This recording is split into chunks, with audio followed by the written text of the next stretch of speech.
रामकृष्ण संघ के सन्यासियों का दिव्य जीवन, अष्टम संस्करण, अगस्त 2016। लेखक स्वामी भास्करानंद। रामकृष्ण संघ के महान सन्यासियों के जीवन की प्रेरणापद प्रसंगों का सरल, सरस और सारगर्भित प्रस्तुति स्वामी भास्करानंद जी महाराज, मिनिस्टर इंचार्ज, वेदांत सोसाइटी, वॉशिंगटन ने अपनी प्रसिद्ध पुस्तक लाइफ इन इंडियन मॉनेस्ट्रीज में किया है। विवेक ज्योति के पाठकों हेतु इसका हिंदी अनुवाद रामकृष्ण मठ, नागपुर के ब्रह्मचारी चिदात्म चैतन्य ने किया है। ईश्वर की इच्छा पर निर्भरता का उदाहरण। स्वामी विशुद्धानंद जी महाराज 1883 से 1962, इनके बारे में यह दृष्टांत है। तब वे रामकृष्ण संघ के उपाध्यक्ष थे और हमारे शिलोंग आश्रम में दीक्षा देने के लिए आए हुए थे। ऊंची पहाड़ी पर स्थित होने के कारण शिलोंग का मौसम वर्ष भर ठंडा रहता था। महाराज की उम्र 70 वर्ष से कुछ अधिक थी और उन्हें ठंड अधिक लगती थी। परितोष महाराज उनके सचिव तथा सेवक थे।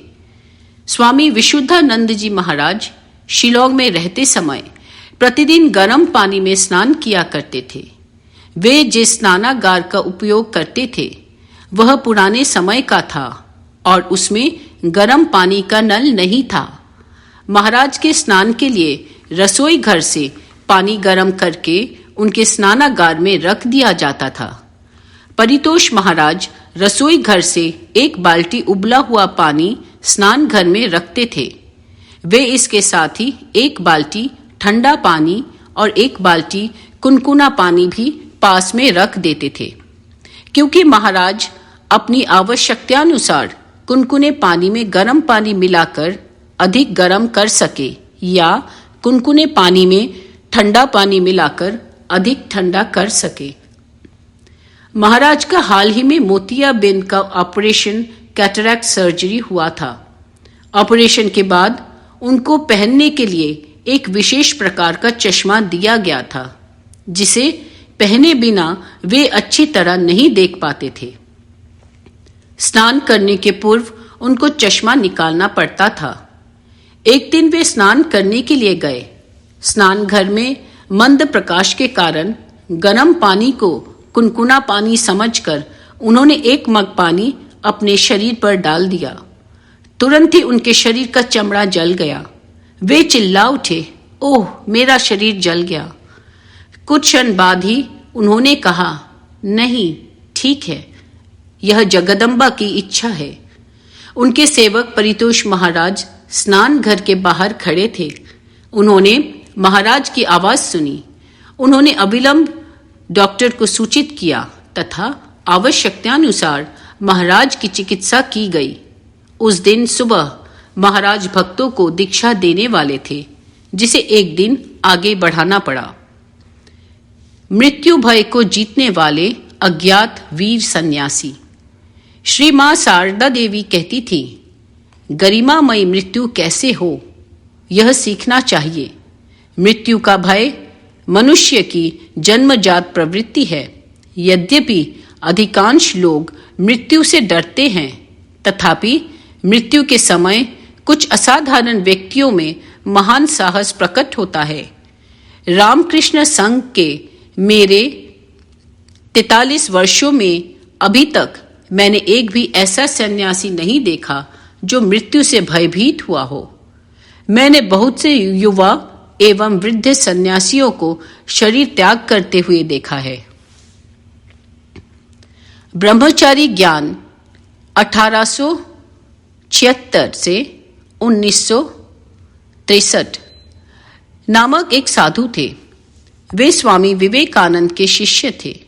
वे आजीवन नैष्ठिक ब्रह्मचारी रहे। जब मैं उनसे प्रथम बार मिला तब उनकी उम्र लगभग 80 वर्ष से अधिक थी। स्वामी विवेकानंद के एकमात्र जीवित शिष्य होने के कारण हमारे संघ के सभी सन्यासी एवं भक्तगण उनका बहुत सम्मान करते थे।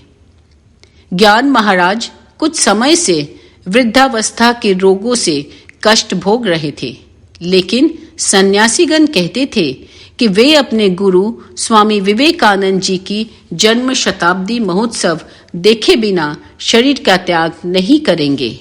वास्तव में ऐसा ही हुआ।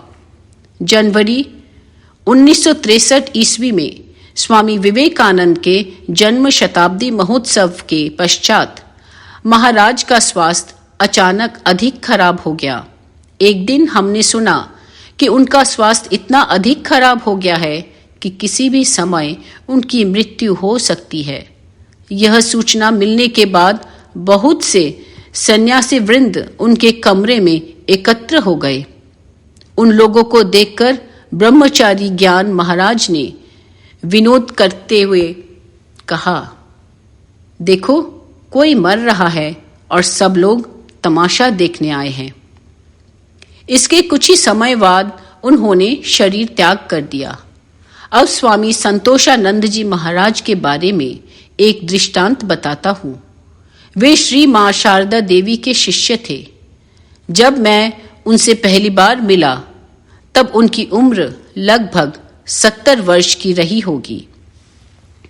उनका व्यक्तित्व बहुत गौरवशाली था तथा उनके मुखमंडल से शांति प्रस्फुटित होती थी। उन्होंने अपने जीवन का अधिकांश समय Ramakrishna mission students home Kolkata में व्यतीत किया था। यहाँ पर एक अभियांत्रिक विद्यालय है और महाविद्यालय इन छात्रों के रहने के लिए एक बड़ा छात्रावास है, जहां पर बहुत से गरीब छात्र निःशुल्क रहते हैं। महाराज उस समय इस शैक्षणिक केंद्र के प्रभारी थे। महाराज का वृद्धावस्था में अनेक बार शल्योपचार हुआ था, फिर भी वे बहुत सक्रिय एवं सजग थे। एक दिन उनको हार्ट अटैक आया। उन्होंने आश्रम के साधुओं को बुलाकर कहा, शायद मेरा शरीर आज चला जाएगा, इसलिए विद्यार्थियों को पहले ही रात का भोजन करा दो, नहीं तो मेरी मृत्यु से उन लोगों को भोजन करने में परेशानी होगी। अविलंब महाराज के आदेश का पालन किया गया। चिकित्सक महाराज के बिस्तर के बगल में खड़े हो गए। चिकित्सक तथा वहां उपस्थित अन्य व्यक्तियों से महाराज ने कहा, बड़ी अद्भुत बात है। मृत्यु की पीड़ा के बारे में मैंने सुना था, लेकिन उस विषय में जानता नहीं था। अभी मैं उसका प्रत्यक्ष अनुभव कर रहा हूं। वे इसे ऐसे बता रहे थे जैसे वे एक निष्पक्ष दृष्टा हों, जो अपने शरीर में होने वाले परिवर्तन को चाव से देख रहे हों। उन्होंने भगवान का नाम लेते हुए शरीर त्याग कर दिया। स्वामी पुरुषोत्तमानंद 1814 से 1962, जो प्रबुद्ध महाराज के नाम से जाने जाते हैं, उनके बारे में एक रोचक घटना है। वे श्री मां शारदा देवी के शिष्य तथा सिलचर आश्रम के सचिव थे। जब उनकी आयु लगभग 65 वर्ष से अधिक थी, तब उन्हें मालूम हुआ कि उन्हें फेफड़े का कैंसर तथा एन्यूरिज्म ऑफ द एओर्टा का रोग है। उन्हें चिकित्सा हेतु कोलकाता के प्रेसिडेंसी जनरल हॉस्पिटल में भर्ती किया गया। उनको सामान्य वार्ड में अन्य रोगियों के साथ रखा गया था। कुछ महीने अस्पताल में रहने के बाद एक दिन संध्या के समय स्वामी पुरुषोत्तमानंद जी महाराज अचानक अपने बिस्तर पर उठकर बैठ गए और भगवान श्री रामकृष्ण देव का नाम उच्चारण करने लगे।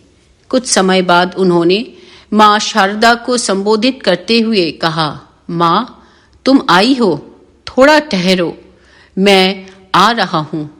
उन्होंने समीप के रोगियों से कहा, भाइयों, क्या तुम लोग जगे हुए हो?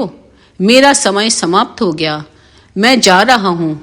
तत्पश्चात वे शांति से अपने बिस्तर पर पुनः चिर निद्रा में सो गए। स्वामी आद्यानंद जी महाराज की एक घटना है। तब वे लाहौर आश्रम के अध्यक्ष थे। भारत विभाजन के बाद लाहौर पाकिस्तान में चला गया।